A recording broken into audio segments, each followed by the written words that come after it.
प्यारे साथियों, अगर आप भी बिहार बोर्ड के 10th क्लास के स्टूडेंट हैं तो आपका जो फाइनल परीक्षा 2026 में पढ़ने वाले हैं तो उसका हम लेकर आ चुके हैं 10th क्लास फिजिक्स के जो प्रकाश की अपवर्तन, जो यहाँ से क्वेश्चन जो आपके परिवर्तन और अपवर्तन मिलाकर जो कम से कम 10 नंबर तो आपके एग्जाम में हर बार पूछे ही जाते हैं। ठीक है, तो यहाँ पर हम पहले प्रकाश के परिवर्तन की बात कर लेंगे, उसके बाद अपवर्तन की बात कर लेंगे। इसी प्रकार से पूरा चैप्टर को चैप्टर बाय चैप्टर ऑब्जेक्टिव का बात करेंगे और उसका पीडीएफ भी आपको फ्री में प्रोवाइड कराने वाला है। तो पीडीएफ कहाँ से मिलेगा? तो हमारे टेलीग्राम में ज्वाइन हो जाइएगा, उसके आंसर शीट के साथ जो होगा वह मिलेगा। तो आपको हम बताएंगे भी कैसे जो होगा आंसर शीट के साथ मिलेगा, कैसा रहेगा, उसको अंतिम में दिखाने वाले हैं। तो वीडियो में बने रहिएगा। ठीक है, तो हमारा पहला क्वेश्चन क्या है? तो पहला क्वेश्चन है कि प्रकाश किसका रूप है? तो प्रकाश किसका रूप है? तो ऑप्शन दिया है धारा का, ऊर्जा का, शक्ति का। तो आपने पढ़ा होगा कि ऊर्जा का होता है। Option number B correct answer है। ठीक है, दूसरा नंबर क्वेश्चन क्या है? तो दूसरा नंबर क्वेश्चन जो है बहुत ही मजेदार है और कई बार क्वेश्चन ये पूछे गए हैं। ठीक है, तो प्रकाश गमन कैसे करता है? तो प्रकाश गमन करता है तो सीधी रेखा में गमन करता है। बी नंबर जो हो जाएगा करेक्ट आंसर हो जाएगा। ठीक है, और प्रकाश के परिवर्तन से एक भी क्वेश्चन नहीं छूटने वाला है, तो बने रहिएगा। ठीक है, उसके बाद यहाँ पर क्वेश्चन 3 नंबर है कि प्रकाश की चाल सबसे अधिक किस माध्यम में होती है? तो किस माध्यम में होती है? निर्वात में होती है। किस में होती है? निर्वात में होती है। तो याद रखेंगे। ठीक है, निर्वात में कितना होती है? तो अगला क्वेश्चन हमारा यही बनने वाला है। ठीक है, उसके बाद उसको भी पढ़ेंगे। ठीक है, तो यहाँ पर कह रहा है कि जब प्रकाश की किरण किसी दर्पण से टकरा कर पुनः उसी माध्यम में चली जाती है, उसे क्या कहते हैं? तो उसे क्या कहते हैं? तो प्रकाश का परिवर्तन कहते हैं। क्या कहते हैं? प्रकाश के परिवर्तन। तो इसको याद रखेंगे। 2 नंबर में यहाँ से ये क्वेश्चन भी पूछ लिया जाता है कि प्रकाश के परिवर्तन किसे कहते हैं। ठीक है, तो ऑब्जेक्टिव भी क्लियर हो जाएगा, सब्जेक्टिव भी क्लियर हो जाएगा अगर पढ़ लेंगे तो, इसको याद कर लेंगे तो। ठीक है, उसके बाद 5वां क्वेश्चन हमारा है कि प्रकाश की चाल कितना होती है? तो प्रकाश की चाल कितना होती है? तो इसको हम जानेंगे कि जो होती है 3 गुने 10 के पावर 8 मीटर प्रति सेकेंड होती है। यानी ऑप्शन नंबर जो हो जाएगा बी करेक्ट आंसर हो जाएगा। ठीक है, चलिए अगला क्वेश्चन हमारा है 6वां नंबर क्वेश्चन क्या कह रहा है कि प्रकाश की चाल सबसे पहले किसने ज्ञात किया था? ये काफ़ी इंपॉर्टेंट क्वेश्चन है, इसको लगाएंगे वीवीआई क्वेश्चन लगा लेंगे। ठीक है, तो यहाँ पर किसने किया था? तो ये रोमर ने किया था। ठीक है, ऑप्शन नंबर जो हो जाएगा सी करेक्ट आंसर हो जाएगा। ठीक है, उसके बाद यहाँ पर 7वां नंबर क्वेश्चन कर रहा है कि प्रकाश किस प्रकार का तरंग है? किस प्रकार का तरंग होता है? तो अनुप्रस्थ तरंग होता है। ऑप्शन नंबर जो हो जाएगा ए करेक्ट आंसर हो जाएगा। ठीक है, उसके बाद 7वां नंबर क्वेश्चन की तरफ चलते हैं। 7वां तो देख लिए, 8वां क्वेश्चन। 8वां नंबर क्वेश्चन कर रहा है जिस वस्तु का अपना प्रकाश होता है, यानी अपना प्रकाश होगा, उसे हम क्या कहते हैं? प्रदीप्त कहते हैं। क्या कहते हैं? प्रदीप्त कहते हैं। ठीक है, उसके बाद 9वां नंबर क्वेश्चन हमारा क्या है? चलिए जानते हैं। तो 9वां नंबर क्वेश्चन है कि जिस वस्तु का अपना प्रकाश नहीं होता है उसे हम क्या कहते हैं? अदीप्त कहते हैं। ये दूसरों के प्रकाश से जलता है, तो इसको याद रखेंगे। या ऐसे भी क्वेश्चन पूछा जाता है जो वस्तु दूसरे के प्रकाश से जलता है उसे हम क्या कहते हैं? तो अदीप्त वस्तुएं कहते हैं। तो इसको भी याद रखेंगे।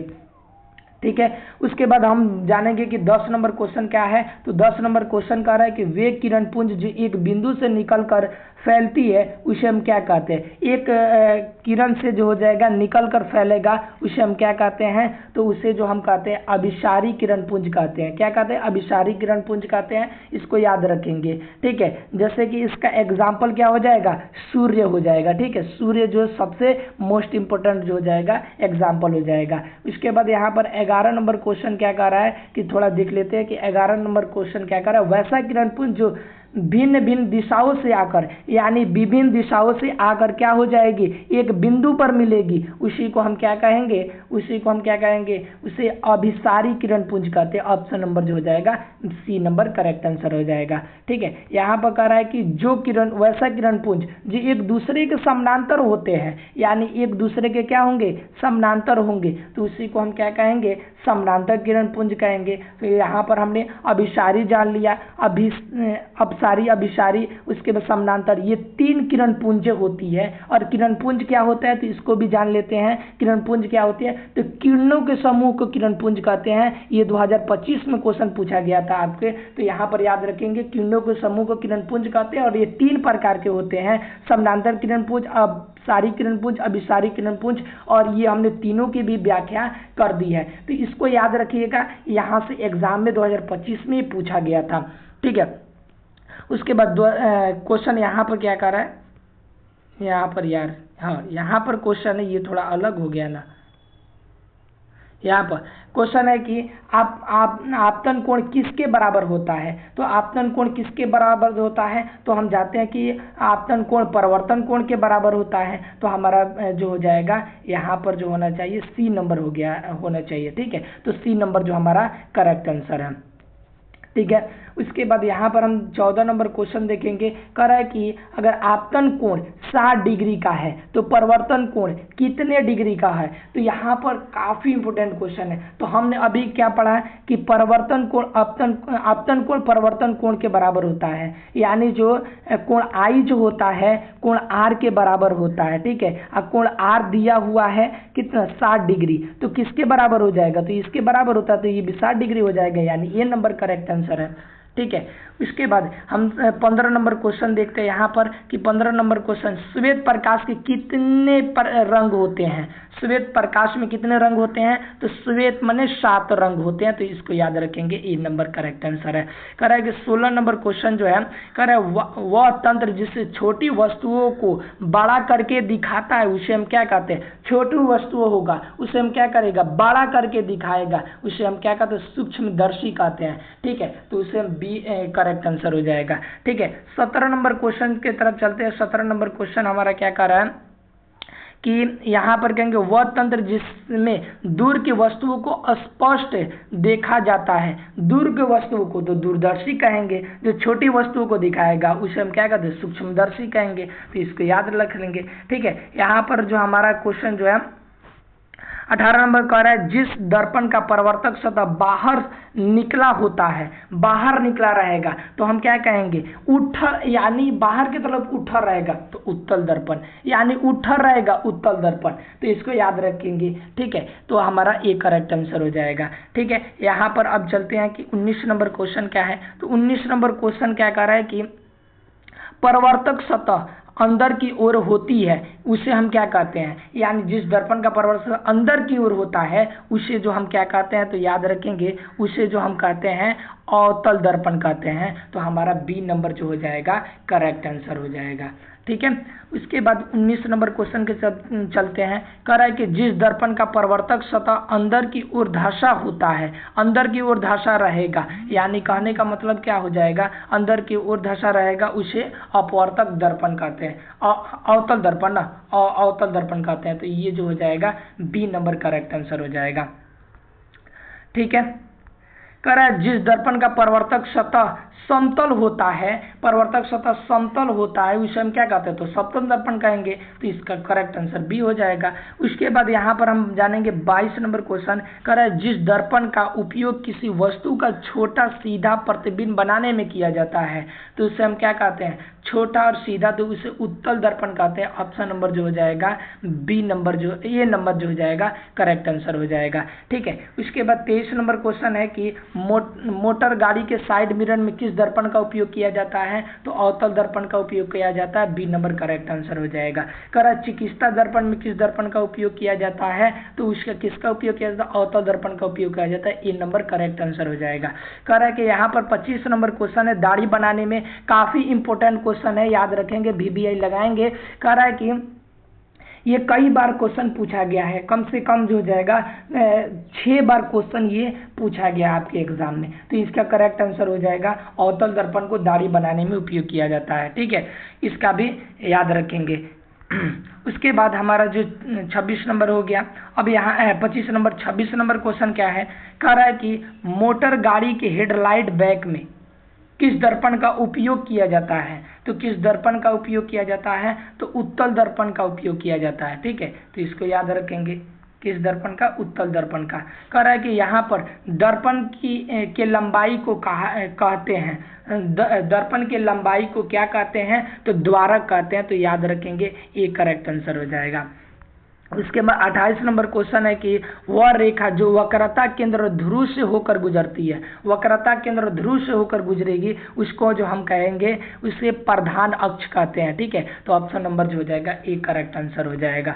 कह रहा है कि यहाँ पर क्वेश्चन 29 नंबर क्वेश्चन हमारा है कि वक्रता केंद्र, कह रहा है कि वक्रता केंद्र ध्रुव के माध्यम जो बिंदु होता है उसे हम क्या कहते हैं?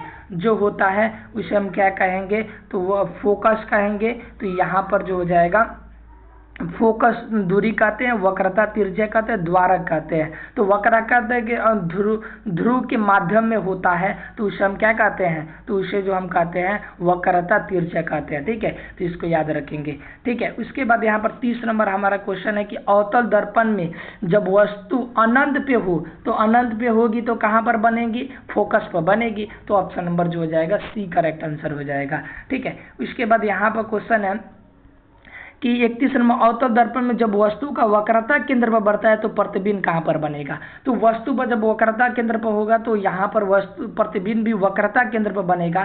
तो यहाँ पर से ये क्वेश्चन पूछा जाता है कि जब वस्तु कहाँ पर वस्तु जो होता है समान रूप से बनते हैं। ठीक है, समान रूप से, तो ये वक्रता केंद्र पर ही बनता है। तो इसको भी याद रखेंगे, ये भी कई बार यहाँ से इस प्रकार से भी क्वेश्चन पूछ लिया गया है।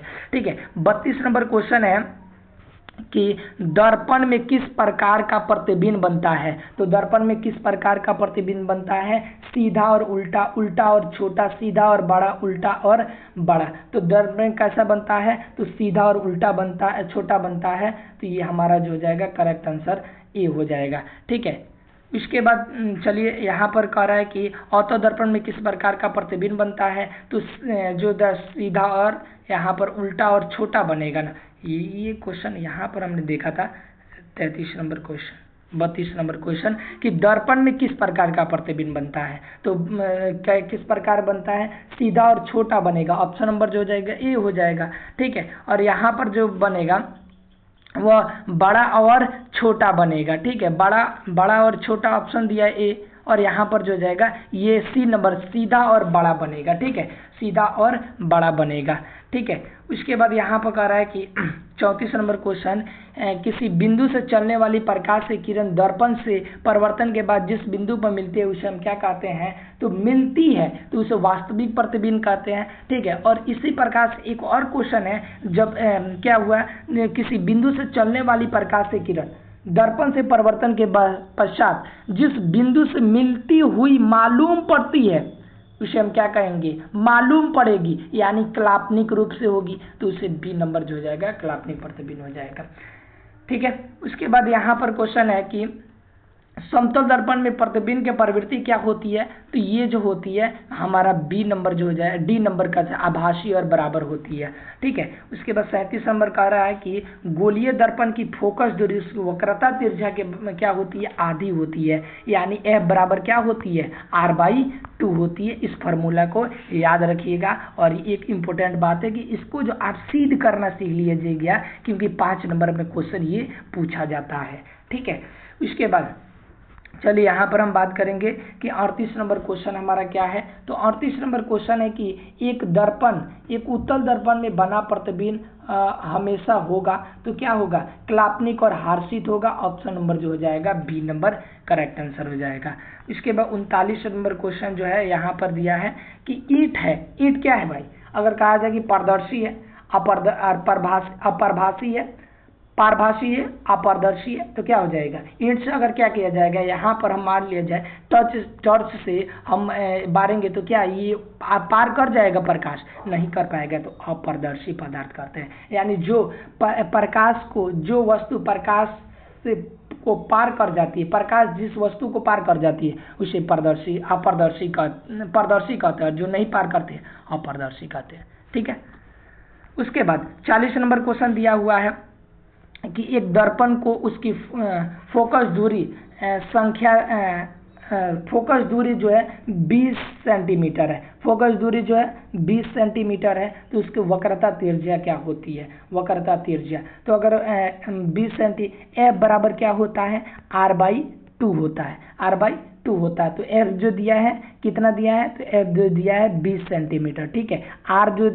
निकालना है हमें 2, तो इसको तिरछी हम क्या करेंगे, गुना करेंगे, तो ये जो हो जाएगा 40 हो जाएगा, यानी आर बराबर कितना हो गया, 40 हो गया। तो इसको याद रखेंगे, हमारा डी नंबर करेक्ट आंसर है, ठीक है। 41 नंबर क्वेश्चन है कि प्रकाश एक है, प्रकाश क्या है, तो प्रकाश जो होता है ऊर्जा का रूप होता है। ऑप्शन नंबर जो हो जाएगा बी नंबर करेक्ट आंसर हो जाएगा। कह रहा है कि यहाँ पर 42 नंबर क्वेश्चन है कि वस्तु से छोटा और आभासी प्रतिबिंब इनमें से किस दर्पण से प्राप्त होता है, किस दर्पण से प्राप्त होता है। वस्तु से छोटा और आभासी प्रतिबिंब जो होता है, ये जो होता है उत्तल दर्पण में होता है, ये नंबर करेक्ट आंसर है। कह रहा है कि यहाँ पर आभासी प्रतिबिंब दर्पण पर कहाँ बनता है, तो ये आभासी प्रतिबिंब दर्पण पर कहाँ बनता है, तो ये पीछे बनता है। तो ऑप्शन नंबर जो हो जाएगा बी करेक्ट आंसर हो जाएगा, ठीक है।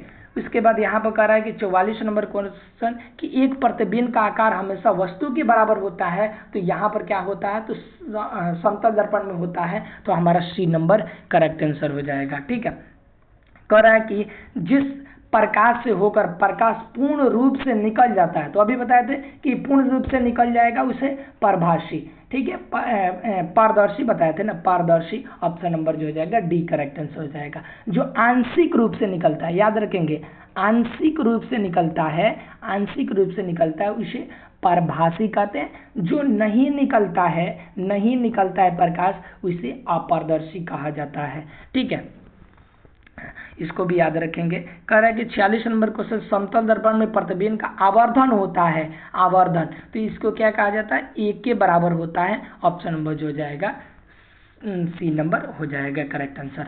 कह रहा है कि 47 नंबर काल्पनिक प्रतिबिंब हमेशा होता है। काल्पनिक प्रतिबिंब क्या होता है, हमेशा क्या होता है, सीधा होता है, आधा होता है, तिरछा होता है, उल्टा होता है। तो क्या होता है, उल्टा होता है। तो इसको सीधा होता है ना, सीधा होता है। Option number A correct answer हो जाएगा, ठीक है। उसके बाद अब चलते हैं हमारा क्वेश्चन जो है 48 नंबर क्वेश्चन की तरफ। 48 नंबर क्वेश्चन जो है ये काफ़ी इंपॉर्टेंट क्वेश्चन है और कई बार ये पूछे गए हैं, तो VVI लगा लेंगे, ठीक है, ठीक है। कर मोटर गाड़ी के चालक के सामने लगा रहता है, तो कौन सा दर्पण लगा रहता है, तो याद कर रखेंगे कि यहाँ पर अवतल दर्पण लगा रहता है, ठीक है। उसके बाद 49 नंबर क्वेश्चन,